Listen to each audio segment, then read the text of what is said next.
Welcome back to Villanova Sports Talk here on this Thursday. Glad you could join us just about 10 minutes before Dominic and I's conversation with Jim Bachman, David Szczepanski, alongside Dominic Richetti on this Thursday, February 27th. Programming note, with spring break, no episode next week on Thursday.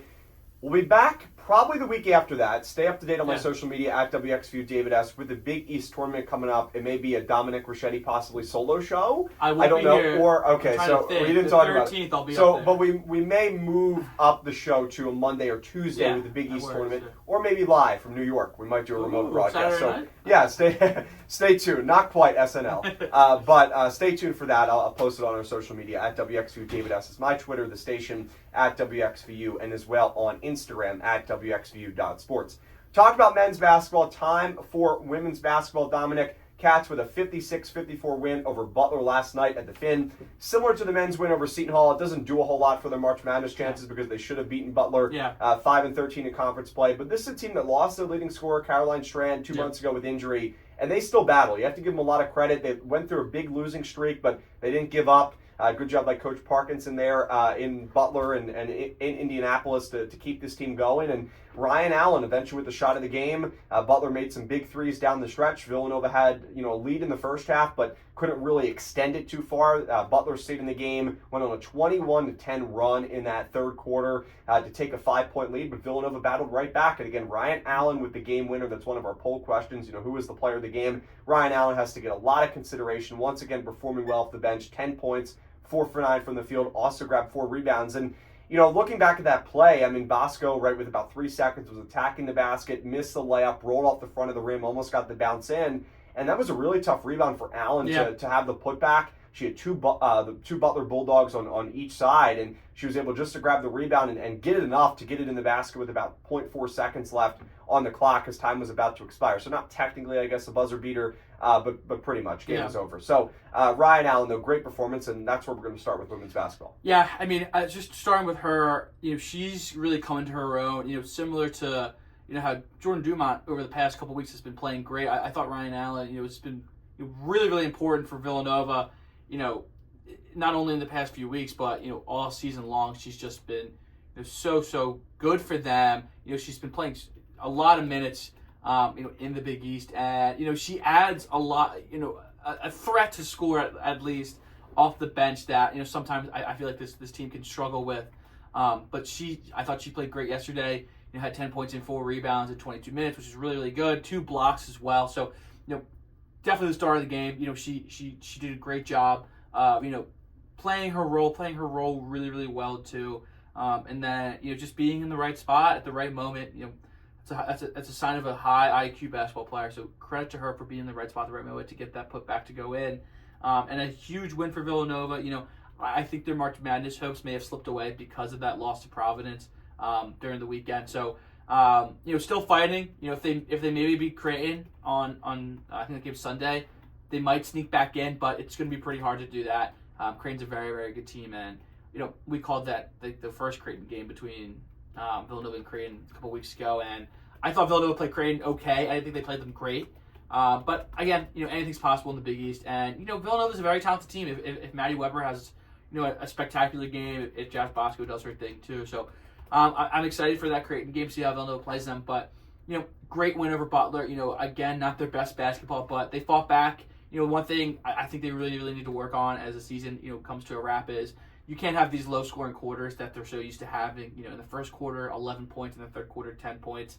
So just starting the first and third quarter better when you're coming into the game, then coming out of halftime. You got to have really, really good quarters. It's really, really important. One thing we've always talked about is you never want to score less than 10 points in a quarter. That kills you, right? But you really don't want to score 10 or 11 either. You probably want to be in the 13, 14 range each quarter. So, good job and then by them in the fourth quarter to really storm back. Villanova closes games really, really well. This women's basketball team closes the game really, really well. So, happy they got that win, but a lot of things to work on.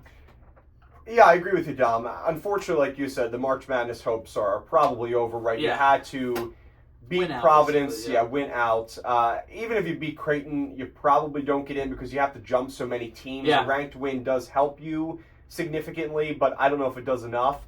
And when you think about that bracket where Villanova is right now in that 5th spot, they're going to be playing probably a matchup against UConn pretty early in the Big East tournament, which is disastrous. Yeah. UConn does not lose in women's basketball against Big East opponents, so that's obviously really tough for Villanova. But the Creighton win could definitely help them. I think this game was more about, okay, let's try to play for a WBIT home game, which is also really big because where Villanova is, right, it's a little bit different with the men's team with, the NIT because, they have, experienced veterans that are graduate students, senior students. Not to say that the women's team doesn't, but just where they are with the leading scorer in the country, you expect them to make the tournament. For the women's basketball team, I think it's been a pleasant surprise because last year I think a lot of people expected them to make the tournament or at least try to get in, right, with Lucy Olson and how good Villanova was. Also defensively with Dulce, a great rebounder, can score as well, great defense. And that didn't happen. This year was more of kind of that bridge year, I think many people thought, to let Weber, let Bosco develop, and it's turned out really well. Now, the question will be is how can Villanova recruit heading into next year? Yeah. We did hear last night from Coach Dillon, talked about Danae Carter. Of course, nothing is official, but it seems like she hinted, you can watch that video on my Twitter, at WXVU David S., seems like Carter will be coming back, which is obviously significant for Villanova. Yep. We'll see how they do in the transfer portal, right? Brona Power-Cassidy, a graduate student. They also got Laura Edmondson, both players who I think you could say that Power-Cassidy was a little bit disappointing when you look back at her season at Villanova. But, coming over from Holy Cross, you didn't know how that resume was going to fully translate, especially just in one season, right? And then Laura Edmondson, unfortunately she went through some injuries. If not, she really could have had a really nice season with Villanova. And even so, I think she's played well. She didn't score last night in 7 minutes.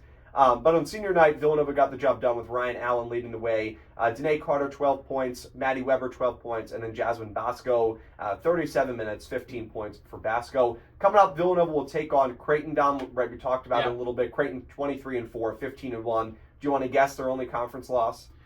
UConn. Ding, ding, ding. You're correct. Yes, Creighton did lose to UConn. And really, Creighton lucked out because they only played UConn once. Yeah. Villanova, they played Seton Hall once, which they did lose, and then they played Providence. It's something about when you play just one game, you lose to those opponents, at least for Villanova, unfortunately. But they were very lucky that they only faced UConn once. So technically, Creighton still has a chance to win. I believe if UConn lost, or at least get a share, I believe, the Big East. I know the tiebreakers are strange. But Lauren Jensen averaging more than 18 points. Morgan Malley more than 17 points. And, Malley, how good was she, right? In that first matchup against Villanova a couple weeks ago at the Fan. 45% three-point shooter, 5.7 rebounds. She's definitely the player to watch. This Creighton team, they score the ball pretty easily, 74 points per game. Their defense is good. They give up 64 points per game. Also, too, when you look, they're a great rebounding team, 34 rebounds per contest. They force a lot of turnovers. They're averaging 14 forced turnovers per game. So this is a tough matchup for Villanova. The Wildcats did have a chance to steal. When you look back at that game on February 8th, you say, wow, it was a 70-57 loss. It wasn't close, but it was. I believe Villanova was down by just two or 3 points. It was a one-possession game late there down the stretch with about 6 minutes left to go in the fourth quarter. Villanova, Morgan Malley really started to heat up. But this is obviously, against a ranked opponent, a really tough game for Villanova. Yeah, and Creighton's really good. The first time they played each other, I thought Villanova played, good basketball, except for the last maybe 5 minutes. I think it was they were down by 2 with like 5 minutes left, and then Creighton really took over. I think they went on like a 10-3 run to close out the game or something like that. But I think what looked well for Villanova, and that was not a good game for Maddie Weber. Jazz Bosco had a really good game. She had 21 points. Danae Carter had 13. And I think they got somebody in a foul trouble early for Creighton. I forget who, but I think if Maddie Weber has a much better game than she did the first time around, and Jazz Bosco again does her thing, Villanova has a chance to compete in this game. Got to keep Creighton low scoring. If you can keep Creighton below maybe 65 points, that'd be ideal. Creighton's a very, very good scoring team, so it's going to be really, really hard to do that. But Villanova plays their best basketball. They definitely have a chance to beat them.